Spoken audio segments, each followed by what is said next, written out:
Sleduj, ako prebieha prestavba Bixenonov na full LED projektory na tomto Golfe 7. Ideme na to. Pred samotnou prestavbou si zmeráme silu svietenia v tlmenom režime.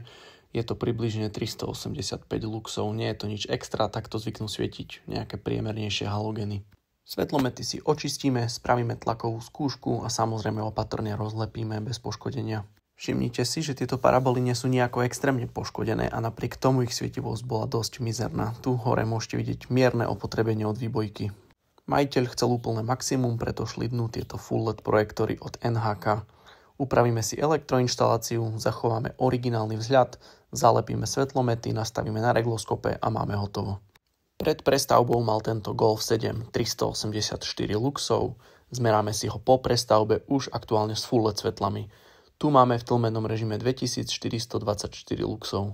Po prestavbe svetlometov samozrejme všetky funkcie zostali zachované, teda nastavenie výšky, natáčanie do zatačok, automatické prepínanie tlmeného a diaľkového režimu. Jednoducho všetky funkcie sú zachované. Pre viac takýchto videí nezabudni dať follow.